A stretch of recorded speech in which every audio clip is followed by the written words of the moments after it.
사랑하는 여러분, 진리는 고독한 법이고 정의로운 것은 여기저기에서 공격을 받는 법이듯이 성경과 예수님을 향한 비난과 거짓말들, 음해와 온갖 미혹들은 초대교회 때부터 지금까지 멈출 줄 모르고 이어져 왔습니다. 메시지를 공격할 수 없으면 메신저를 공격하고, 메신저를 공격할 수 없으면 메시지를 공격하라는 말이 있잖아요. 교회와 진리를 대적하는 자들은 메신저, 즉 예수님과 사도들을 비난하고 음해하거나 메시지, 즉 성경 말씀을 음해하고 교란하곤 했습니다. 예를 들면 예수님이 인도에서 불교를 배웠다느니, 예수님은 신화에서 표절한 가공인물이라느니, 아예 역사적으로 실존한 적도 없다느니 하는 주장들이 있고, 또한 현재의 신약 성경은, 이것도 구약 성경은 또 안 그래요. 왜냐하면 구약 성경은 유대인이라는 어마어마한 원저자가 있기 때문에 신약 성경이 거의 이제 공격 대상이 됩니다. 어쨌든 이제 현재의 신약 성경은 성령의 영감으로 사도들이 집필한 것이 아닌 치밀하게 조작되고 검열된 공작 문서라는 주장 등이 있습니다. 사실 조금만 생각해보면 이런 것들이야말로 일말의 증거도 없지만, 그럼에도 불구하고 비방과 음해는 교회사 전체를 통틀어 한 번도 멈춘 적이 없었는데, 참으로 안타까운 것은 그리스도인들, 성도들, 더러는 주의 종들도 이러한 비방과 음해 앞에서 성서의 무오함을 굳게 믿고 오직 성경 말씀이 진실이자 사심을 변증하는 게 아니라 되려 그런 주장을 듣고 와서 주님과 성경을 의심하는 모습을 보인다는 겁니다. 이거 하나님 입장에서는 뒷목 잡으실 노릇이고요. 우리 대장 대신 주님께서도 니네들은 대체 누구의 군사들이냐라고 호통을 치실 판인데, 사실 이렇게 된 데는 일선 교회와 목회자들의 책임을 묻지 않을 수가 없습니다. 강단에 서서 말씀을 선포할 때 그저 듣기 좋고 마음에 평안을 주는 위주의 설교만 할 게 아니라 한 번쯤은 성도들을 향해 이런 불편한 진실에 대한 설명을 했어야 해서요. 이런 논란들이 있다는 것에 대해 설명을 했어야 했다고. 주의 종들 자신들도 목회자 이전의 신학자로서 진리의 근본을 뒤흔드는 의문 앞에서 말씀을 보위하는 그런 추리를 해봤어야 하는 겁니다. 예수님이 신화의 표절이라는 예수 신화설과 더불어 저명한 음해가 신약 성경의 태반을 집필한 사도 바울에 대한 것인데, 알고 보면 사도 바울은 예수님의 가르침을 그대로 전한 게 아니라 자기 식대로 왜곡해서 변질시켰고, 그의 정체는 교회로 숨어든 영지주의자이자 유대교인으로서 오늘날 기독교는 예수님의 교회가 아니라 바울의 교회다라는 그런 식의 음모론입니다.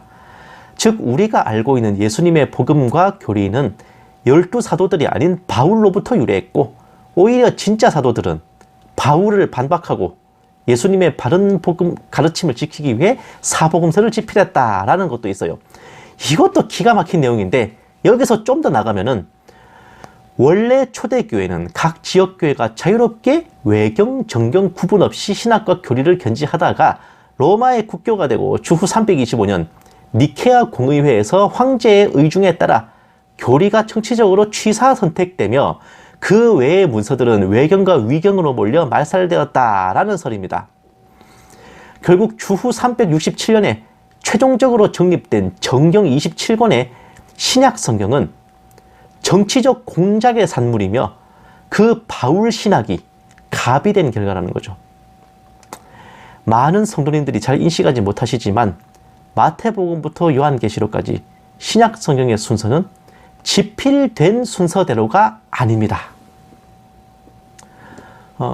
작성된 순서로 보면 바울 서신이 먼저 나오고 사복음서가 뒤에 나왔어요. 최대치로 늘려잡으면, 그러니까 집필 시기를 늘려잡으면 바울 서신 이후 주후 100년이 지나서야 사복음서가 만들어졌다는 설도 있어요. 결국 신약 성경은 로마 황제 콘스탄틴의 정치적 공작의 산물이고, 저변이 넓고 자유로웠던 초대교회의 신학적 견해들이 외경과 위경으로 몰려 말살당하고 파묻혀진 결과이며, 바울 신학이 예수님과 12사도들의 근본 가르침을 덮어버린 열매라는 겁니다. 그 근거로 드는 것이 로마서부터 빌레몬서까지 이 바울 서신에는 예수님의 공생애에 대한 언급이 극히 미비하고 오로지 교리적인 문제만 다루고 있다는 것이기에 사도 바울은 예수님에 대해 잘 알지도 못했고 사실상 교회와 전혀 무관한 채 개입한 인물이 아니었나 하는 겁니다. 사랑하는 여러분, 그동안 당연하게 아멘으로 받아왔던 신약 성경 이면에 이런 논란들이 있었다는 거 되게 쇼킹하게 느껴지지 않으십니까? 이런 주장들이 날아올 때 많은 그리스도인들, 주의 종들이 성경에 대한 믿음과 확신이 흔들리고 지금껏 품어왔던 신앙에 대한 근원적인 회의를 느끼는 경우들이 많아서 심히 우려스럽습니다. 그러나 여러분들께는 감히 입을 열어 몇 마디를 나눌까 합니다. 우선 팩트는 팩트입니다. 27권 정경 중에 가장 먼저 쓰여진 것은 주후 50년에 쓰여진 데살로니가 전서예요. 제일 먼저 쓰여진 게 되게 뒤에 있다, 그죠? 이게 야고보서가 뭐 주후 45년에 쓰여진, 최초로 쓰여진 거라는 말도 있는데 또 뭐 60몇 년 이렇게 뒤에 쓰여졌다는 말도 있어요. 그렇기 때문에 일단은 데살로니가 전서를 맨 앞으로 잡습니다. 그리고 65년, 66년, 67년에 쓰여진 디도서, 디모데 전후서를 제외한 모든 바울 서신이 그 주후 50년에서 62년까지 그 시기에 먼저 다 작성됐습니다. 그 후에 사복음서와 야고보서를 시작으로 다른 사도들의 서신이 작성되고 주후 96년 계시록을 끝으로 모든 신약 성경이 집필된 거예요. 신약 성경의 스토리는 예수님의 초림하심과 십자가 지심, 죽으심과 부활 승천하신 후 예루살렘의 초대교회가 최초 수립되고 이어 사울의 박해가 일어났다가 사울이 회심하여 바울이 되고 바울의 필살적인 전도 여행과 선교를 통해 여러 교회들이 창건되었다라는 내용입니다. 딱 그 스토리예요. 이후 그 개척된 교회들에게 이런저런 교리적 지침을 바울 서신을 포함한 사도들의 서신을 통해 내려준 거죠. 그런데 유대인들이야 예수님의 공생에 대해 직접 보기도 했고 들어서 알기도 했지만 헬라인들, 로마인들을 비롯한 이방인들은 전혀 모르는 일이잖아요. 십자가 복음은 알아요. 예수님이 우리 죄를 위해 십자가 지셨다. 우리 예수님 믿으면 구원받는다. 이건 알아요. 근데 그 예수님 자체에 대해서는 좀 생소했습니다. 이를 위해 예수님의 초림하심과 공생애를 집중적으로 조명한 사복음서가 집필돼서 소개된 거예요. 유대인과 이방인을 막론한 모든 성도들이 복음은 물론 그 예수님의 이 땅에서의 삶에 대해서도 행하신 역사에 대해서도 배우고 알게 된 겁니다. 즉 바울 서신과 사복음서는 서로 상충되거나 대립하는 게 아니라 보완하고 보충하는 관계로 봐야 그게 더 타당합니다. 게다가 이치로 따져도요, 만약 사도 바울이 가짜 사도였거나 혹은 바울 서신에 예수님의 가르침을 왜곡한 거짓을 적어 넣었다면 아직 두 눈 시퍼렇게 뜨고 살아있던 12사도들이 그런 바울을 가만히 놔둘 턱이 없잖아요. 예수님의 공생애를 직접 보고 듣고 더러는 예수님의 가르침을 직접 예수님께 듣기도 했던 증인들도 상당수 생존해 있던 판에 바울의 말이 씨알이나 먹히겠습니까? 모든 교회들의 바울 서신이 받아들여지고 그가 사도로 인정된 것은 당연히 예수님의 진리와 복음을 옳게 가르쳤기에 그리 된 것이고 바울 서신에 예수님의 공생애에 대한 언급이 딱히 없는 이유 또한 그 당대에 예수님의 공생애를 직접 보고 겪은 증인들이 시퍼렇게 살아있었으니까. 굳이 후속주자인 바울이 자기 서신에 적어 넣어봤자 공자 앞에서 문자 쓰고 부처 앞에서 설법하는 거잖아요. 게다가 각 서신에는 집필 목적이 뚜렷이 있단 말입니다. 그 집필 목적과 상관없는 불필요한 내용을 넣을 이유가 없던 것도 있어요. 결정적으로 사복음서에 이은 사도행전이 원래 누가복음의 일부였습니다. 따로 떼어져 있으니까 잘 인식 못하는데 이게 원래 누가복음의 일부예요. 예수님에 대한 부분과 사도들에 대한 부분을 분리시켜가지고 지금의 누가복음과 사도행전 두 권으로 만든 거잖아요. 그러니까 원래는 사도행전도 사복음서에 포함되는 얘기입니다. 그러니 사복음서의 전체 스토리가 예수님으로 시작해 사도 바울로 이어져요. 특히 이 사도행전의 존재는 바울 서신과 사복음서를 연결해서 신약 성경의 뼈대를 이루는 결정적 한방이 된 겁니다. 이처럼 명백했던 교리는 영지주의자들의 미혹과 다른 복음, 거짓 예수를 전하는 자들의 공격에 직면했고 심지어는 사도들의 이름을 사칭한 거짓 서신으로 교회와 성도들을 미혹하는 자들도 있었습니다. 신약 성경 중에 두 번째로 쓰여진 게 데살로니가 후서인데 거기에도 우리에게서 받았다 하는 편지로 미혹하는 자들이 있다는 그 사도 바울의 언급이 있었을 정도입니다. 그때도 그랬던 거예요. 그런데 주후 200~300년 넘어가면은 이 외경들이 판을 칩니다. 정통 복음이 휘청거릴 지경까지 몰린 거예요.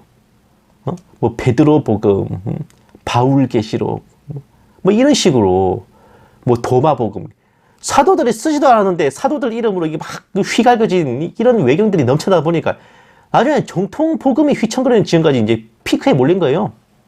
결국 교리 문제로 벌어진 대립이 로마 제국 내에서 수많은 희생을 치르는 내전 상황으로까지 번졌습니다. 수천 명의 사상자가 나오는 그런 폭동도 벌어졌다 그러니까네. 로마 황제 콘스탄티누스는 모든 교부들을 모아서 공의회를 열어서 교리 정립해라. 교리가 정립 안 돼 있으니까 니들끼리 칼질을 창질하지 않냐. 개념 잡아라. 라고 했던 겁니다. 로마 황제 입장에서 너무 당연한 거 아닙니까? 이 교리 다툼이 제국 내에서 난리가 벌어지게 생겼는데 질서를 잡아야지. 결국 교회 자체로 놔둬서는 구심점이 없어서 이게 정리가 안 되던 상황을 로마 황제라는 초월적인 공권력의 힘을 들어쓰신 하나님의 역사하심으로 마침내 난무하던 외경과 위경들을 싹 처리하고 현재의 정경 27권을 주후 367년에는 확정하게 된 겁니다. 지금 저와 여러분에게 복음과 진리를 전해주고 가르쳐주면서 하나님의 뜻과 섭리로 인도해주는 신약 성경은 이렇게 탄생했습니다. 어떠한 오류와 결점이 없이 우리로 하여금 능히 그리스도 예수 안에 있는 믿음으로 구원에 이르는 지혜를 갖게 해준 거예요. 이것은 어느 날 하늘에서 뚝 떨어진 것도 아니고 그저 스무스하게 지필되고 정리돼서 공유된 것도 아닙니다. 예수님의 부활 승천 후 박해자였다가 회심한 사도 바울의 필살적인 사역과 사도들의 섬김이 있었고 유대인을 넘어 이방인으로 향하는 복음의 전파와 교회의 창건, 그 이후 교회와 진리를 파괴하려는 이단 사이비들의 침노에 맞서서 십자가 구원의 복음을 수호하려는 그 모든 결의와 노력의 결정체입니다. 선별되고 검증되는 과정, 교리가 확립되는 과정, 외경들을 걸러내는 작업, 순서가 편집되는 작업과 과정, 그 모든 절차 가운데 성령님께서 역사하셨고 하나님께서 인정하셨기에 오늘날 우리가 읽는 성경은 당당히 하나님의 감동으로 되어 교훈과 책망과 바르게 함과 의로 교육하기에 유익한 말씀으로 평가되었습니다. 그러니 사랑하는 여러분, 이제는 메신저든 메시지든 사도들이든 성경이든 우리가 듣고 믿는 진리와 복음을 교란하고 혼란시키려 드는 모든 주장에 대해 일체 귀 기울이지 마시고 여러분께서 배우고 확신하는 그 믿음과 말씀 안에 거하셔서 주님 다시 오실 그날까지, 주님 나라로 향할 그날까지 하나님이 인정하실 참 그리스도인으로서 늘 살아가시기를 주님의 이름으로 간절히 축원합니다.